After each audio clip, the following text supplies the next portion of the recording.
kita tenang. Ruqyah ataupun ayat-ayat suci Al-Quran yang kita baca ni adalah memberi ketenangan kepada kita. Sepatutnya apabila kita didengarkan ayat suci Al-Quran ni, kita akan rasa tenang. Kalau kita kosong, kita akan tenang. Kalau kita serabut, kita akan tenang.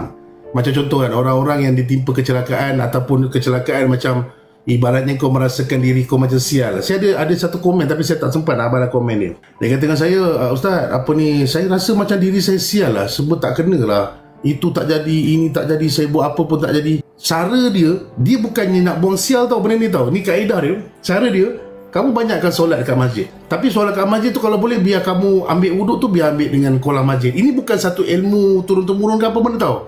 Ini perkara yang saya sendiri pernah buat. Sebab saya pun bukannya, macam saya pun cakap, saya bukan sempurna. Saya pun ada time saya serabut, ada time saya macam kerja banyak. Kenapa ni tak jadi, kenapa ni tak jadi, apa masalahnya, kenapa lah jadi macam ni. Sedangkan aku dah buat proper, dah okey apa semua, tiba-tiba job tu boleh terlepas kat tangan orang lain, kita jadi down tau. So apa saya buat? Saya akan pergi solat kat masjid. Saya akan dalam masa 2-3 minggu tu kan, saya akan fokus kat masjid lah. Saya subuh ke, zuhur ke, asar ke apa, saya akan pergi kat masjid. Tapi saya akan cari masjid yang ada kolam. Sebab pegangan saya lah, ini terpulang pada korang lah. Bukanlah kata benda ni satu kewajipan.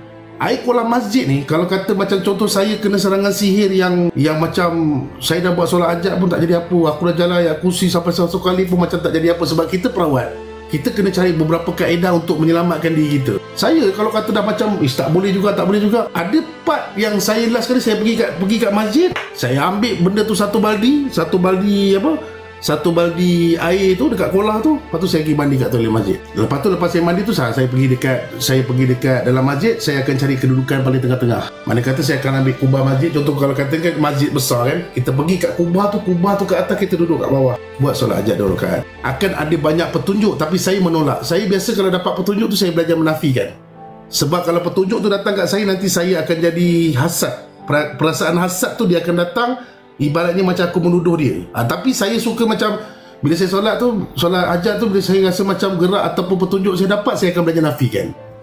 Ya Allah Tuanku, kalau betul lah benda ni kau hantar maklumat ni pada aku, nak sampaikan pada aku, ya Allah aku mohon, ya Allah berikan kebahagiaan pada dia. Sebab aku tak perlu tahu siapa yang buat aku. Sebab apa, bagi aku tak ada manusia yang sempurna dalam kehidupan ni. Dan dia buat benda ni pun kadang-kadang atas dasar mungkin dia tak bahagia, mungkin dia iri hati, mungkin aku yang salah, mungkin aku ada terlepas pandang, aku pergi up status makan sedap-sedap membuatkan orang rasa sakit hati. Mungkin aku up status aku bersama keluarga aku, dan mungkin ini adalah keluarga susah tengok, best ni Adhika macam ni. Mungkin Wallahualam. Sebab apa? Benda tu terjadi mesti Allah Ta'ala yang izinkan benda tu. Cuma kita sedar dengan tak sedar je.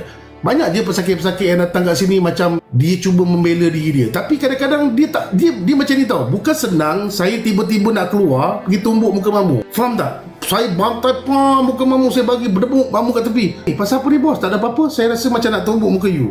Ibaratnya macam tu. Makna kata bukannya orang nak sihir kita ni, dia sihir tanpa sebab. Mesti ada sebab yang menyebabkan dia buat macam tu.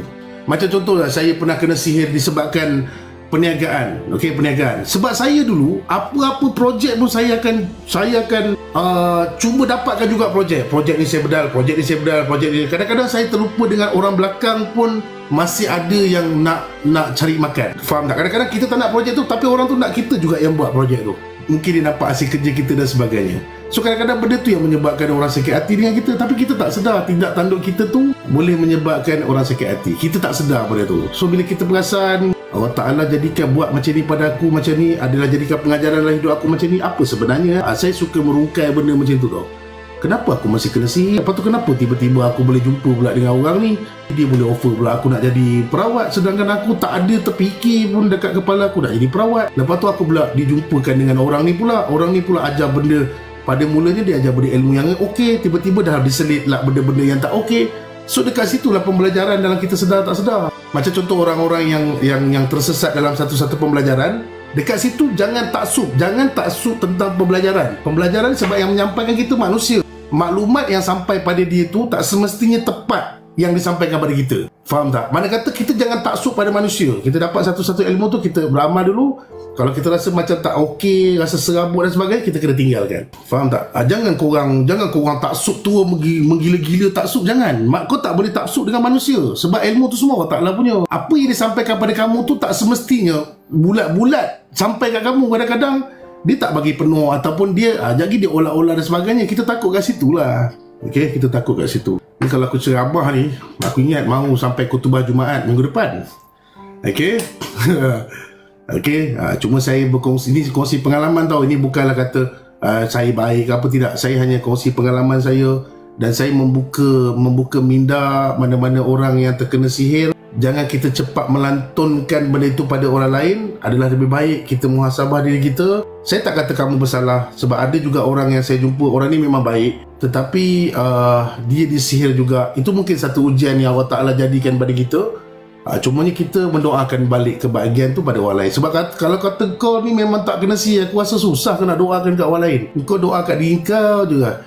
Ya Allah, ya Tuhanku, limpahkanlah rezeki ke atasku. Itu je lah doa kau tiap-tiap hari. Tapi bila kau ni, ya Allah, ya Tuhanku, limpahkanlah rezeki ke atasku, ya Allah, limpahkanlah rezeki ke atas saudara-saudara Islamku, ya Allah. Aku rasa susah kau nak sebut saudara-saudara Islam, sebab kau seorang je nak kaya. Biasanya macam tu kan? Ya Allah, ya Tuhanku, ampunkanlah dosaku, ya Allah. Untuk kamu sebutkan, ya Allah, ya Tuhanku, ampunkanlah dosa semua umat Nabi Muhammad SAW. Semua umat Nabi Muhammad SAW tu jarang-jarang berlaku kan? Untuk diri sendiri saja. Banyak yang kita diri sendiri je lah kan? Diri sendiri saja kebanyakannya. Termasuk diri saya. Kadang-kadang saya pun terlupa untuk mendoakan orang lain. So bila kita sedar tu, kita doakan orang lain. Okay, kata macam kamu nampak kata-kata saya tu macam keras. Biasanya benda-benda ni semua kita dah masuk ke dalam YouTube. Mungkin korang boleh tengok video panjang.